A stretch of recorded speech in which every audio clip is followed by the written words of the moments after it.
Film joker की। Film joker एक ऐसे शहर से शुरू होती हुई कहानी है जहां निचले और ऊपरी तबके के लोग एक साथ रहते हैं। अमीर लोग गरीबों को स्वीकार नहीं करते हैं, उनका जीवन स्तर ऊंचा है और वो गरीबों को बहुत ही नीचा समझते, नीची दृष्टि से देखते हैं। ये फिल्म इसी शहर में रहने वाले किरदार आर्थर पर केंद्रित है। वो अपनी माँ के साथ रहता था, उसे कॉमेडी बहुत पसंद थी और वो एक दिन बेहतरीन कॉमेडियन बनना चाहता था। दोस्तों, उसका आदर्श एक ऐसा होस्ट था जो बेहद ही बेहतरीन कॉमेडी शो चलाता था। उसकी भी इच्छा थी कि वो एक दिन उसके शो में उसके साथ होस्ट करेगा और वहां पर होगा। इसके लिए वो खूब मेहनत करता था। फिर आर्थर को दिखाया गया जो एक कंपनी के विज्ञापन के लिए सड़क पर खड़ा है, एक साइन बोर्ड को हाथ में पकड़े हुए। वहां कुछ शरारती लड़के दिखाई देते हैं, वो उसे चिढ़ाकर उसका साइन बोर्ड चुराकर भाग जाते हैं। आर्थर एक जोकर की शक्ल में वो अपना साइन बोर्ड वापस लेने के लिए उन बच्चों के पीछे दौड़ता है, लेकिन वो बच्चे उसे दौड़ाते हैं और उस साइन बोर्ड को उसके चेहरे पर मार देते हैं। नतीजतन साइन बोर्ड टूट जाता है और फिर वो आर्थर को बहुत पीटते हैं। निराश होकर वो सीधे अपने एम्प्लॉयर के पास जाता है। वो पूरी कहानी उसे बताता है कि बच्चों ने उसके साथ क्या किया, लेकिन उसका एम्प्लॉयर उसे बहुत ही गंदे तरीके से डांटता है। कहता है कि तुम होश में दो, बच्चे तो ऐसा करते ही हैं। वो कहता है मैं तुम्हारी मजदूरी भी नहीं दूंगा आज की।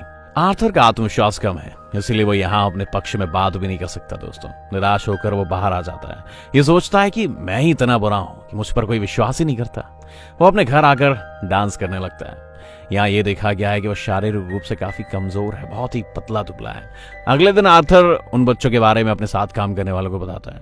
उसके सहकर्मी भी उससे कहते हैं कि ये गलत हुआ और तुम्हें अपना ख्याल रखना चाहिए, और वो उसे एक बंदूक देकर कहता है कि इसे अपने कब्जे में रखो, ये तुम्हारी जब परेशानी आएगी तो उस टाइम तुम्हारी मदद करेगा। आर्थर इसे लेने से इनकार कर देता है और उस आदमी ने जबरदस्ती उसे बंदूक सौंप दी। फिर आर्थर अपने घर के लिए निकलता है। वो एक बस में है और उसके सामने एक बच्चा भी बैठा है। वो उसे हंसाने की कोशिश करता है, तभी वो लड़का जोर जोर से खिलखिला के हंसने लगता है। इस पर उसकी माँ भड़क गई। वो आर्थर से कहती है जाओ, हमें परेशान मत करो, लेकिन आर्थर इस पर हंसने लगता है। दरअसल बताया जाता है कि आर्थर किसी तरह के मानसिक विकार से ग्रस्त है। दोस्तों, वो अपनी हंसी को नियंत्रित नहीं कर पाता, कहीं भी हंसने लगता है। बस में बैठकर वो उस महिला को एक कार्ड दिखाता है जिसमें उसकी बीमारी की जानकारी लिखी होती है। वो अपने घर आकर अपनी दवा लेने लगता है। एक्चुअली वो दवा काफी महंगी थी और आर्थिक रूप से आर्थर इतना मजबूत नहीं था, इसीलिए दवा सरकारी मेडिकल स्टोर से लेता था। एक दिन अपने मनोवैज्ञानिक के पास जाता है वो, और वो उससे कहता है कि अपनी डायरी दिखाओ, तुम क्या लिख रहे हो। उसकी डायरी को खोलने पर उसे वो एक लिखित बयान मिलता है कि मैं भयानक रूप से नहीं मरना चाहता क्योंकि मैंने अपनी जिंदगी अच्छे से बिताई है। फिर आर्थर अपने घर जाता है और उसकी माँ उससे पूछती है कि क्या तुम्हें थॉमस द्वारा भेजा कोई लेटर मिला है। आर्थर जवाब देता है नहीं, आज भी नहीं। थॉमस को एक कुलीन व्यवसायी के रूप में दिखाया गया है और लोग उससे बहुत डरते हैं। उसकी माँ उससे कहती है कि वो हमारा हाल जानकर हमारा साथ जरूर देगा। अगले दिन रास्ते में उसे अपनी बेटी के साथ एक अकेली माँ मिलती है जो अपने घर लौट रही है। आर्थर उसे काफी पसंद करने लगता है, लेकिन वो अपने घर लौट जाता है। उसकी माँ यहाँ फिर से उसी पत्र के बारे में पूछती है। आर्थर कहता है कि वो हमारा सपोर्ट नहीं करेगा और उसका आपसे क्या संबंध है। अगले दिन ये देखा गया है कि आर्थर के घर अकेली लड़की आती है। वो उससे कहती है कि मैं तो कब से देख रही हूँ कि तुम मेरा पीछा कर रहे हो। आर्थर जवाब देता है हाँ, मैं तुम्हें चाहता हूँ। इस पर लड़की हंसने लगती है। वो जल्दी एक दूसरे के लिए दोस्ती का संबंध बना लेते हैं। आर्थर को फिर से एक मंच से कॉमेडियन की नौकरी मिल जाती है। ये बच्चों का हॉस्पिटल है। जब आर्थर नाच रहा होता है वहां जाकर तो बंदूक उसकी जेब से निकल के गिर जाती है। सभी बच्चे डर जाते हैं। पूरी फैकल्टी यही सोच के हैरान है कि आखिर बंदूक रखने का आर्थर के पास रीजन क्या है। समाचार यात्रा के रूप में उसे नौकरी से निकाल दिया जाता है। वो अपने मालिक को बुलाता है और कहता है कि ये तो बस एक खिलौना बंदूक है। उसका मालिक कहता है झूठ मत बोलो, आपके सहकर्मियों ने मुझे सब कुछ बता दिया है कि तुमने खुद ये बंदूक ली है। आर्थर ये सोच के फिर से निराश हो जाता है कि वो बंदूक तो उसे जबरदस्ती दी गई थी। तभी नजर आता है आर्थर ट्रेन से अपने घर लौट रहा है। इसमें 3 कारोबारी हैं और वो ट्रेन में बैठी एक लड़की को परेशान कर रहे हैं। आर्थिक अपने मानसिक विकार के कारण, जो कि उसकी आदत है, हंसने लगता है। वो तीनों आदमी सोचते हैं कि वो उन पर हंस रहा है। उन्होंने उसे बहुत पीटा और उसके मुंह से खून निकलने लगा। आर्थिक उन्हें अपनी कंडीशन के बारे में बताने चाह रहा था, लेकिन उन तीनों ने उसे बिल्कुल भी नहीं सुना। बहुत तेज पिटाई होने की वजह से आर्थिक ने अपनी बंदूक निकाल के उन तीनों को मार डाला और वो ये सोचकर भाग जाता है कि उसने तीनों लोगों की हत्या कर दी है। उसने खुद को टॉयलेट में बंद कर लिया। शुरू में उसे डर लग रहा था, लेकिन वो यही नाचने लगता है। ऐसा लग रहा था कि उसे पछतावा नहीं है। वो शांत भी था, उसे मजा आने लगा था। उसके घर आते ही टीवी समाचार प्रसारित कर रहा था। थॉमस वहां बात कर रहा था। उसके कॉन्फिडेंस का अलग ही लेवल था आज। वो बताता है कि जिन 3 लोगों की हत्या की गई थी वो आदमी मरे थे और वो एक जोकर द्वारा मारे गए थे। यहाँ बेचारे इन 3 हत्यारों पर तरस खाने के बजाय जोकर का साथ दे रहे हैं। क्योंकि वो जोकर के रूप में अमीर लोगों का विरोध कर रहे हैं। आर्थर वहां से अपने मनोचिकित्सक से मिलने जाता है। वो बताती है कि आज हम आखिरी बार मिल रहे हैं क्योंकि सरकार ने हमें फंड देना बंद कर दिया है और मैं बिना किसी कीमत के आपका इलाज नहीं कर सकती। आर्थर फिर से दुखी होकर वहां से निकल जाता है। फिर सीन पर आर्थर आता है जो एक कॉमेडी शो में दूसरों को हंसाता है। वो उन्हें हंसाने में असमर्थ है। घबराहट में वो जोर जोर से हंसने लगता है। ऐसे में उनका शो डिस्टर्ब हो जाता है और वो वापस अपने घर पर आ जाता है। घर लौटते उसकी माँ कहती है, मेरे बेटे उसका लेटर पोस्ट कर दो जो थॉमस के लिए है। आर्थर विश्वास नहीं करता जब वो इसे पढ़ता है। वो कहता है वो अपनी माँ के पास जाता है, कहता है तुमने उसे मुझसे छुपा के क्यों रखा। उसकी माँ उससे कहती है, मेरे बेटे मैंने जानबूझकर ऐसा नहीं किया। थॉमस और मेरी एक दूसरे के लिए बहुत अच्छी भावनाएं थी। हालांकि हम शादी भी करना चाहते थे, लेकिन मैं गरीब परिवार से थी और वो बहुत ऊंचे, इसलिए सोशल रीजंस की वजह से हमने शादी नहीं की। आर्थर अपने पापा से मिलने के लिए निकलता है। जब वो वहां पहुंचता है तो गेट के पीछे थॉमस का अपना बेटा होता है। आर्थर उसके सामने अपना बचकाना व्यवहार दिखाने लगता है, उसे हंसाने की कोशिश भी करता है। इसी बीच थॉमस का घरेलू नौकर वहां पहुंच जाता है। वो उस बच्चे से कहता है कि अजनबियों से बात करना अच्छा नहीं है और वो आर्थर को जाने के लिए कहता है। आर्थर कहता है कि सच बता दो फिर मैं निकल जाऊंगा। मेरी माँ ने 30 साल तक थॉमस के घर की सेवा की है। वो एक दूसरे को पसंद करते थे और मैं किसी दूसरे इंसान का बेटा नहीं हूं बल्कि थॉमस ही मेरा बाप है। घरेलू नौकर से कहता है कि तू और तेरी माँ दोनों पागल हैं। उन्होंने एक कहानी गढ़ी है, उसे थॉमस से कोई सरोकार नहीं है। ये सुनकर आर्थर बीमार महसूस करता है और वहां से चला जाता है। उसके घर जाने पर उसे पता चलता है कि उसकी माँ को दिल का दौरा पड़ गया है। उसे एक हॉस्पिटल में ट्रांसफर कर दिया जाता है। 2 पुलिस ऑफिसर उसके पास आते हैं। वो बाहर बैठा हुआ है। वो उससे पूछते हैं कि क्या ट्रेन में जो 3 लोग मारे गए थे उनके बारे में तुम कुछ जानते हो। आर्थर मना कर देता है कि उसे कुछ नहीं पता। वो जानता है कि पुलिस ऑफिसर्स ने उसकी माँ से भी यही सवाल किया है, इसीलिए उसकी माँ को हार्ट अटैक आ गया है। वो अंदर अपनी माँ के पास आता है जहां वो सिंगल मदर भी मौजूद होती है। फिर टीवी एक समाचार प्रसारित करती है और वहीं आर्थर का फेवरेट टीवी होस्ट, वो हास्य अभिनेता जो उसका आदर्श था, वो अपने शो को प्यार से देखना शुरू कर देता है। पहली नजर में टीवी पर उसका अपना चेहरा दिखाया जाता है। एक्चुअली आर्थर का आदर्श कॉमेडियन उसका मजाक उड़ा रहा है। जब एक कॉमेडी शो में आर्थर हंसी को नियंत्रित करने में असमर्थ था, इस तरह आर्थर यह सोचकर बुरी तरह आहत होता है कि मेरा आदर्श मेरा मजाक उड़ा रहा है। मुझे उससे प्रेरणा मिली थी, वो नहीं है। इस पर विश्वास करके थॉमस घर पर आता है और टीवी समाचार प्रसारित कर रहा है। उस शहर के हालात सबसे खराब हो गए। गरीब तबके सड़क पर आ गए हैं, जोकर का रूप धारण कर रहे हैं। वो अमीर लोगों के खिलाफ विरोध कर रहे हैं। आपस में बहुत दुश्मनी बढ़ गई है। वो सभी थॉमस के विरोधी हैं। आर्थर बहुत ही ज्यादा एक्साइटेड है ये जानकर कि सभी ने जोकर वाला मेकअप किया हुआ है। उसे लगता है कि उसके काम की पहली बार तारीफ हुई है। अब वो जगह है जहां गरीब लोग विद्रोह कर रहे हैं, एक थिएटर, और बहुत बड़े बड़े अमीर लोग वहां पर उस थिएटर में मूवी देख रहे थे जहां पर थॉमस भी था। पुलिस उस दंगे को रोकने वहां पहुंचती है, उन्हें मना करती है। हर तरफ हंगामा है। इसका फायदा उठाकर आर्थर थिएटर के अंदर चला जाता है। वो थिएटर के बाथरूम में चला जाता है जहां थॉमस भी आता है। आर्थर उसके पास जाते हुए पोलाइटली कहता है कि मैं आपका बेटा हूं, याद रखना तुम और मेरी माँ एक दूसरे के साथ जाया करते थे। थॉमस उससे कहता है कि मैं इस नाम की किसी लेडी को नहीं जानता और वो उसे जोरदार घूंसा मारता है।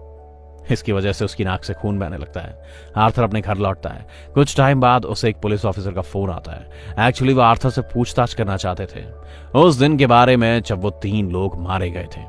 आर्थर को भी यह पता चलता है कि उनके सबसे चहेते कॉमेडियन ने भी उन्हें अपने शो में इनवाइट किया है। एक्चुअली आर्थर की रेगुलर कॉमेडी क्लिप जो उन्होंने अपने शो में निभाई थी, इसी वजह से काफी पॉपुलर हो गया था वो, क्योंकि लोग इसे प्यार कर रहे थे और वो एक्साइटेड थे और वह जाने के लिए तैयार हो जाता है वो। लेकिन वो सोचता है कि थॉमस की घरेलू नौकर ने बताया कि मेरी माँ पागल है, इसीलिए वो एक मनोरोग अस्पताल का दौरा करता है जहां उसकी माँ का इलाज किया गया था और वो उनसे अपनी माँ का रिकॉर्ड मांगता है। रिकॉर्ड देने में आनाकानी होती है तो वो फाइल चुराकर भाग जाता है। एक लिखित बयान था कि आर्थर की मां किसी अन्य व्यक्ति के साथ रिश्ते में थी, उसे शारीरिक रूप से प्रताड़ित करता था वो। उस टाइम आर्थर के सिर में चोट भी लगी थी, इसीलिए वो आज इस बीमारी से पीड़ित है और वहां से सीधे अपनी दोस्त सिंगल मदर के पास जाता है। यहाँ उसे पता चलता है कि वो मौजूद नहीं है, वो उसकी कल्पनाओं का हिस्सा मात्र थी। वो उसकी कल्पना करता था। आर्थर अपनी माँ के घाव के कारण बहुत चिंतित है।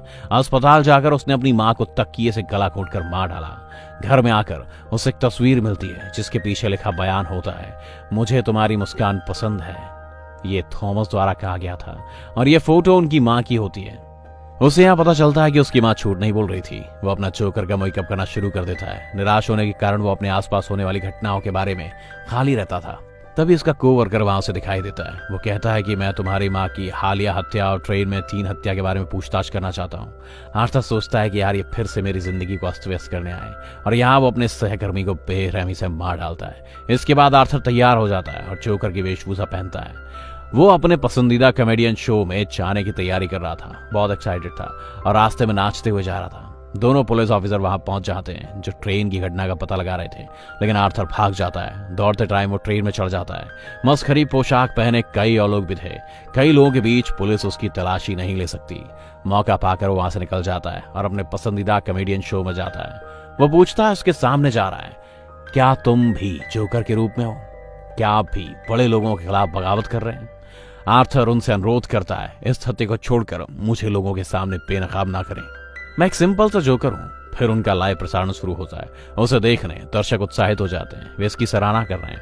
आर्थर की पसंदीदा कॉमेडियन ने उनसे वहां एक सवाल पूछा कि तुम यहाँ जोकर का मेकअप करके आए हो? जोकर जवाब देता है, मैं हमेशा खुश रहना चाहता हूँ और लोगों के बीच में आनंद बांटना चाहता हूँ।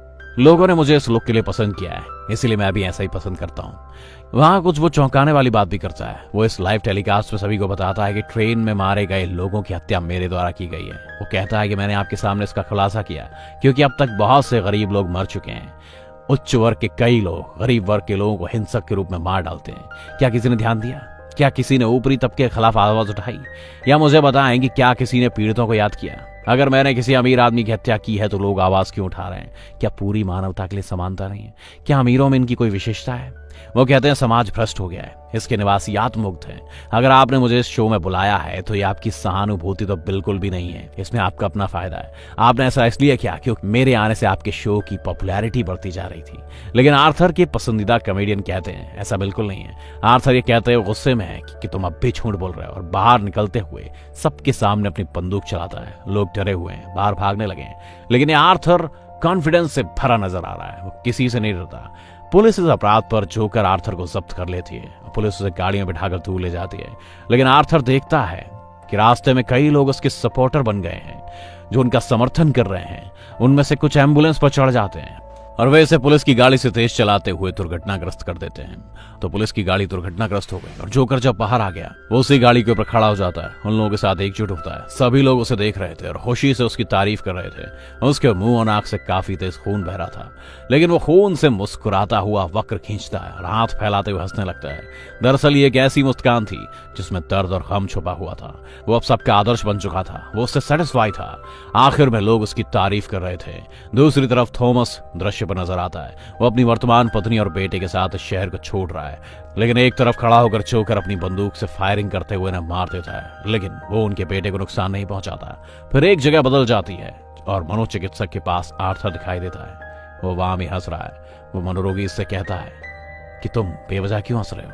आर्थर उससे कहता है तुम इस फीलिंग को कभी समझ नहीं पाओगे। इतना कहकर वो बाहर आ जाता है। उसके जूते का सोल खून से भर गया है। इससे पता चलता है कि कैसे एक धर्मनिष्ठ व्यक्ति कातिल बन गया। कहानी का प्राप्त नैतिक दोस्तों ये है कि अगर कोई निर्दोष इंसान के साथ बुरा व्यवहार किया जाता है तो वो शिकारी बन जाता है। वो बहुत तड़प रहा था और उसे इतना दर्द हुआ कि वो उदासीन हो गया, लेकिन अब वो अपनी जिंदगी से पूरी तरह सेटिस्फाई था। और फिल्म का यही एंड सीन होता है।